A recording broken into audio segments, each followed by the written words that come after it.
Tout d'abord, pouvez-vous nous expliquer ce que vous faites, votre métier, qui vous êtes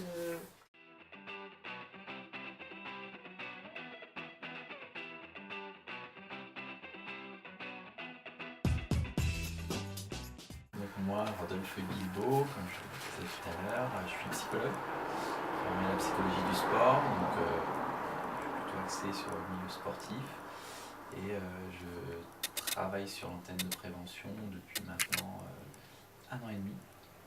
Voilà, je suis à 50% ici et à côté de ça, j'ai une activité libérale donc, qui m'amène à éventuellement aller dans le milieu sportif, mais aussi accueillir d'autres patientèles. Voilà, dans les grandes lignes, voilà ce que je fais. Après, on pourra rentrer plus en détail dans nos missions propres à l'antenne de prévention, puisqu'elles sont communes. D'accord. Bertrand Guérineau, je suis psychologue aussi. On a la même formation, on va dire, initiale. Alors moi je suis là depuis 2004 et donc en fait j'ai développé ici à la fois le dispositif de prévention sur le terrain et le site internet et puis après quelques projets divers et variés, pas que sur le dopage stricto sensu mais sur la périphérie, avec l'hypothèse que pour prévenir le dopage il faut beaucoup parler d'autres choses. Comme par exemple le plaisir, le projet, le sens à donner à nos conduites, qu'est-ce qu'on fait dans le sport, pourquoi, comment, quelles sont nos motivations, nos ressources, etc. Voilà, pourquoi on vient au VTT et pas à la danse classique, ou pourquoi on joue au G-Sec plutôt qu'au poker, ou pourquoi on ne fait pas de sport mais qu'on est en première S, etc., etc. Donc, en gros, on s'intéresse à l'humain. Du coup, les antennes, on est là pour accueillir les sportifs qui sont convaincus de dopage. C'est dans la loi, en fait, une disposition légale, obligatoire. Ils doivent se présenter dans une antenne de prévention de dopage de leur région pour récupérer leur licence suite à une suspension. Donc ça, c'est la première mission des antennes. Alors ça, c'est très vite fait, puisqu'il y a entre 0 et 12 athlètes, les grandes années qui sont passées par l'antenne. Ensuite, par an. Ensuite, c'est organiser la prévention à l'échelle d'un territoire régional. Ensuite, c'est être plutôt en veille, à disposition des professionnels en cas de soucis, voilà, en formation aussi. Et puis sur des problématiques aussi de recherche. Donc par exemple, on a mené une recherche qui est là-haut, là, vous pouvez filmer le poster. C'est sur les troubles alimentaires chez les sportifs de haut niveau. Donc vous voyez qu'il n'y a pas le mot dopage dedans.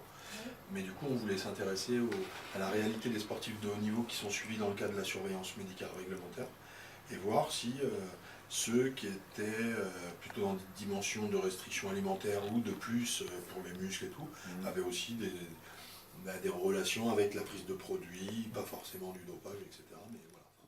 Par contre, si vous êtes positif sur une substance ou une trace d'un produit qui est dans la liste, vous êtes un cas de dopage. Sauf que c'est dramatique comme concept, puisque en fait c'est diabolique, parce que déjà faut les choper pour les aider, les gens. Donc ça, statistiquement, c'est juste impossible. En plus, ça répond à des trucs qui sont un peu foireux au niveau éthique.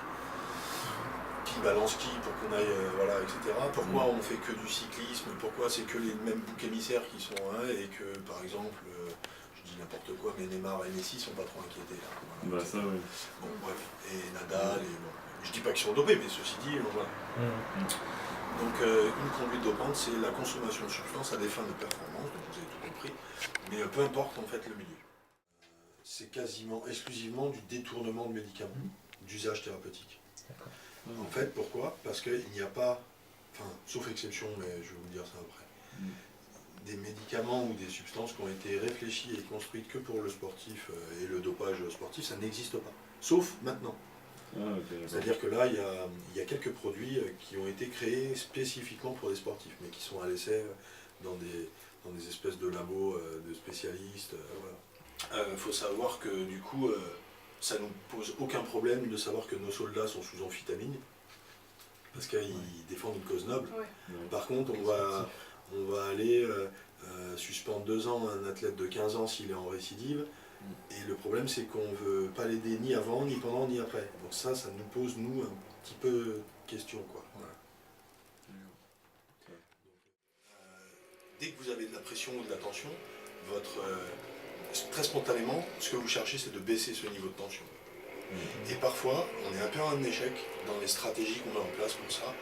Et parfois, on va aller chercher des choses un peu de l'extérieur. Et des fois, c'est pas des bonnes solutions, et pour cause, mais on ne le sait pas avant. Voilà. Donc il y a plein d'histoires, et c'est intéressant parce que vous avez donné plein d'origines. Voilà. Donc il ne faut pas restreindre l'entrée dans des comportements à risque, des conduites à risque, peu importe quelles qu'elles soient. Avec un bénéfice, voilà. On va dire... objectivé. Voilà, tout à fait, ouais. Ça peut être un soulagement, on va plus parler du coup de... d'apaisement, voilà. Pour baisser le niveau de tension ou de stress. Mais du coup, les stratégies, elles sont ce qu'elles sont, et en tout cas, à chaque fois, elles répondent à une histoire singulière du sujet. C'est pas, comme on dit dans les livres ou dans les médias, le dopé, il se dope parce qu'il veut gagner beaucoup de thunes. Ça, c'est une escroquerie de dire ça. Ça n'existe quasiment pas, ça. C'est évidemment, l'argent est un peu dans la balance, mais c'est pas aussi simple que ça, quoi. Parce que sinon tout le monde se doperait, tout le monde serait millionnaire. Donc déjà, il faut s'enlever de la tête que les dopés, ça court les rues et que tout le monde se dope, etc. Ceci dit, on est tous plus ou moins pharmaco-assistés dans plein de logiques. Il y a des gens, alors qu'ils ont juste mal à la tête, ils vont prendre 4 aspirines, 12 paracétamol et de l'éphédrine le soir, ou ils vont tout essayer. Il y en a d'autres, ils prennent jamais rien. Enfin, vous voyez, ça dépend aussi des cultures, de votre éducation, de votre milieu, etc. Si votre père est pharmacien, peut-être que vous avez une appétence particulière aux produits, mais même, c'est pas sûr, ça peut être même tout l'inverse. Donc ça, il faut le questionner dans la trajectoire singulière du sujet, encore une fois, j'y reviens. C'est pas des pancartes et des schémas qui conviennent à tous. Vous voyez. Donc du coup, les dopés, pourquoi on les verrait ici et pourquoi? Eh bien, il y a plusieurs catégories. Il y a beaucoup de dopage par inadvertance. C'est-à-dire, on va chez le médecin, on a une rhinite, il nous donne du Soluprède, on a un contrôle le lendemain, qu'on soit au dernier niveau départemental ou aux Jeux Olympiques, et là on se fait avoir bêtement. Pourquoi? Parce qu'en fait le médecin, il n'a pas la liste par cœur.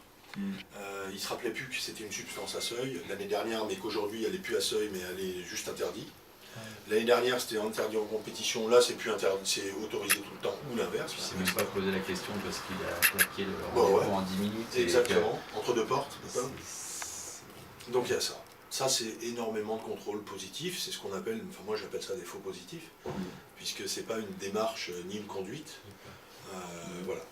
Donc c'est un peu l'ambiguïté de la loi, c'est-à-dire que c'est pour ça que c'est intéressant ce que vous faites, parce que à votre âge c'est important de comprendre que ça concerne tout le monde. Si vous avez une licence, vous aussi vous pouvez avoir ce genre de logique. Si vous prenez dans votre pharmacie chez vous les produits que l'autre fois vous aviez pris parce que vous avez mal au ventre, etc., vous allez les reprendre en disant ouais, oh, j'ai pas le temps de prendre rendez-vous, c'est pareil, les mêmes symptômes, etc. Comme vous êtes des scientifiques en plus, vous avez cette méthode, c'est pareil, les mêmes trucs, alors les mêmes effets produisent là, je le vois venir. Et donc, bing, vous tombez dans le truc. Bon, dommage. Alors du coup, je reviens sur votre question initiale, dopage par omission, dopage par inadvertance, dopage par influence, dopage pour faire comme tout le monde, se sentir normal, dopage microculturel, soumission librement consentie, c'est-à-dire si tu veux être un champion, bon, il faut que tu sois un peu gaillard, et c'est pour ça, tu sais comment on fait, voilà, ça existe encore. Dopage d'État, avec des gros systèmes qui vous disent attends, à un moment donné c'est à prendre ou à laisser, mais tu sais, mais il n'y a même pas besoin de poser la question. Les jeunes, depuis qu'ils sont dans les systèmes, ils le savent, ils savent ce que c'est. En Chine, en Corée, en Bulgarie, en Roumanie, on sait très bien que ça peut exister, voilà. Et là, l'origine, et d'ailleurs, il y a eu des études qui ont prouvé que, donc c'était dans l'académie d'Aix-Marseille dans les années 2000-2001, c'est du coup un questionnaire qui a été proposé à des élèves de 6e, 5e, je crois, pas en collège. Si on vous propose une pastille, une pilule, un médicament, et on vous assure qu'il a des effets extraordinaires sur votre performance physique, etc., je ne sais plus trop quelle était la consigne, est-ce que vous le prenez? Les statistiques de réponse oui sont assez aberrantes, mais en fait c'est normal. Et on leur dit juste à ces jeunes, mais peut-être que vous aurez des conséquences graves pour votre santé à 40 ans, c'est-à-dire quand vous serez vieillard. Vous voyez, mais on s'en fout à 10 ans. Je veux savoir, à 40 ans, c'est 2 siècles. Vous voyez. Et donc tout le monde y va. Donc en fait, c'est pas que les gens sont cons ou malsains ou ils sont dans le mal, c'est qu'ils sont juste vivants, jeunes et pleins d'illusions.